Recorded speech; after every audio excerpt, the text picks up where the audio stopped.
بسم اللہ الرحمن الرحیم۔ کربلا میں حضرت حسین رضی اللہ عنہ کا آخری سجدہ۔ اللہ کے رسول صلی اللہ علیہ وسلم برابر اپنے ناتی حضرت حسین کو بلند کر کے دنیا کو یہ بتاتے جا رہے تھے کہ اے لوگو، یہ میرا بچہ حسین مجھ سے ہے اور میں اس سے ہوں۔ اے لوگو، اگر حسین پر کوئی مصیبت آئے اور وہ تم سے مدد مانگے تو اس کا ساتھ دینا، کیونکہ یہ جنت کے جوانوں کا سردار ہے اور میرا خون و میری اولاد ہے۔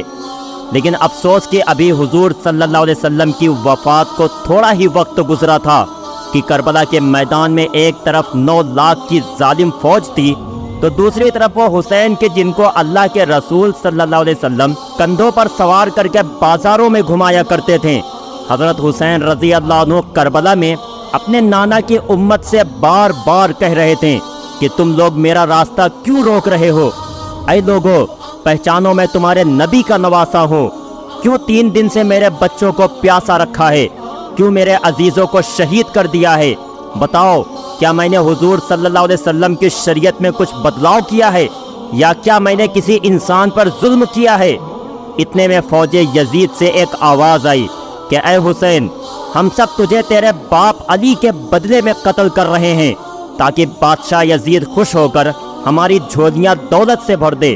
حضرت حسین رضی اللہ عنہ نے فرمایا کہ اے لوگو، آج جس اسلام کا پرچم تمہارے ہاتھوں میں ہے، یہ پرچم میرے والد علی ہی نے بلند کیا تھا۔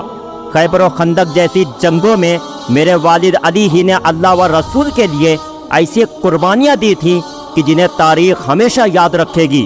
اے لوگو، وہ میرے والد ہی تھے کہ جنہوں نے اپنی پوری زندگی اسلام کی تبلیغ میں لگا دی، حق کی آواز کو بلند کیا اور حضور صلی اللہ علیہ وسلم کی حفاظت کے لیے اپنے سینے پر تیر کھائے۔ اے لوگو، جس علی نے اسلام کی خاطر ایسی قربانیاں دی، کیا تم اس کی اولاد کو قتل کرو گے؟ اتنے میں یزید کے سپہ سالار نے دیکھا کہ کہیں حضرت حسین کے اس دل چیر دینے والے خطبے کی وجہ سے اس کی فوج میں بغاوت نہ ہو جائے، تو اس نے حکم دیا کہ اے شمر، تو کھڑا دیکھ کیا رہا ہے؟ جاؤ اور جا کر حملہ بولو۔ کمانڈر کے حکم پر لاکھوں کی فوج نے حضور صلی اللہ علیہ وسلم کے نواسے پر حملہ بول دیا۔ آخر حضرت حسین رضی اللہ عنہ نے اللہ کا نام لے کر اپنی تلوار نکالی۔ تاریخ گواہ ہے کہ ایک طرف لاکھوں کی فوج تھی تو دوسری طرف 3 دن کے بھوکے پیاسے حسین ابن علی کی ذات تھی۔ زمین پر اس طرح کی جنگ پہلے کبھی نہ دیکھی گئی تھی کہ تنہا انسان لاکھوں کے مجمع کو اس طرح پار کر رہا تھا کہ فوج یزید واپس پلٹنے پر مجبور ہونے لگی۔ حضرت حسین رضی اللہ عنہ یزیدی فوج سے شیر کی طرح لڑ رہے تھے کہ اچانک الہام ہوا کہ اے حسین، تیرا اللہ تجھ سے راضی ہے۔ بس یہ سننا تھا کہ حضرت حسین نے اپنی ذوالفقار کو تھام لیا۔ اتنے میں دشمنوں میں سے عمرو بن سعد نے آگے بڑھ کر کہا کہ اے شمر، کیا دیکھ رہے ہو؟ یہ علی کا شیر ہے، اس کو مارنا ناممکن ہے، اس لیے جاؤ اور عورتوں کے خیموں کو آگ لگا دو۔ تو بس کچھ ظالموں نے جا کر پاکیزہ عورتوں کے خیموں کو آگ لگا دی اور حضرت حسین رضی اللہ عنہ کو اچانک ایک تیر آ کر لگا۔ اب حضرت حسین رضی اللہ عنہ کبھی تو اپنے گھر کی عورتوں کے خیموں کی طرف بڑھتے تو کبھی فوج کا ڈٹ کر مقابلہ کرتے۔ عمرو بن سعد اور شمر نے فوج کو 4 حصوں میں تقسیم کر دیا اور یہ کہا کہ کوئی بھی حسین کے قریب نہ جائے، جس کے پاس جو چیز ہے وہ دور ہی سے اسے حسین کو مارے۔ اب جس کے پاس نیزہ تھا تو اس نے نیزہ مارا، جس کے پاس تیر تھا تو اس نے تیر مارا، جس کے پاس برچھا تھی تو اس نے برچھا مارا۔ تاریخ میں لکھا ہے کہ جس کے پاس مارنے کے لیے کچھ بھی نہیں تھا تو وہ کربلا کی تپتی زمین سے مٹی اٹھا کر حضرت حسین کی طرف پھینک رہا تھا۔ حضرت حسین رضی اللہ عنہ کے جسم مبارک پر ہزاروں زخم لگ چکے تھے۔ آپ کے جسم مبارک پر اتنے تیر لگے تھے کہ آپ کا جسم نظر نہیں آ رہا تھا۔ جیسے ہی نواسہ رسول اپنے گھوڑے سے نیچے گرے تو ظالم فوج نے ناچنا شروع کر دیا، لیکن اتنے میں وہ گھوڑا کہ جس پر حضرت حسین رضی اللہ عنہ سوار تھے وہ آپ کے چاروں طرف گھومنے لگا تاکہ کوئی آپ پر حملہ نہ کر سکے۔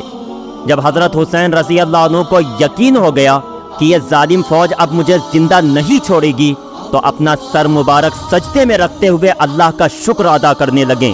لیکن ادھر یزیدی فوج کے کچھ سپاہی حضرت حسین کا سر کاٹنے کے لیے قریب آ رہے تھے۔ آخر شمر نے آگے بڑھ کر حضرت حسین رضی اللہ عنہ کا سر کاٹا اور پھر اسے نیزے پر لٹکا دیا۔ حضرت حسین رضی اللہ عنہ کا سر قلم ہونے کے بعد صدقات کو لوٹ لیا گیا۔ بی بی سکینہ کو تماچے مارے گئے۔ حضور صلی اللہ علیہ وسلم کی نواسیوں کو بے پردہ کر کے میدان میں لا کھڑا کیا گیا اور پھر وہ سپاہی حضرت حسین کے جسم کو تلوار سے کاٹنے لگے۔ آخر کمانڈر کے حکم پر فوج نے حضرت حسین رضی اللہ عنہ کے جسم پر گھوڑے دوڑا دیے۔ آپ کے جسم مبارک کو رسیوں سے باندھ کر کربلا کی تپتی زمین پر گھسیٹا گیا۔ اتنے میں عمرو بن سعد نے کہا کہ اے شمر، اب تو حسین اور ان کے ساتھیوں کی لاشوں کا وہ حشر کرو کہ رہتی دنیا تک کوئی بھی یزید کے خلاف اپنی آواز نہ اٹھا سکے۔ آخر ان ظالموں نے شہیدوں کی لاشوں کے ساتھ ایسا برا سلوک کیا کہ بعد میں ہر دیکھنے والے کی روح کانپ گئی۔ جس نے بھی دیکھا اس کی زبان سے یہ نکلا کہ یہ کیسی ظالم امت ہے کہ جس نے اپنے رسول کے نواسے کو بھی بے دردی کے ساتھ شہید کر دیا۔ اللہ تعالی ہمیں بھی ان کے قدموں میں جنت کی دولت نصیب فرمائے۔ پیارے دوستو، اگر ویڈیو پسند آئی ہو تو لائک کریں، چینل پر نئے ہو تو سبسکرائب کریں۔ ملتے ہیں آپ کو اگلی ایک نئی ویڈیو کے ساتھ، تب تک کے لیے اپنا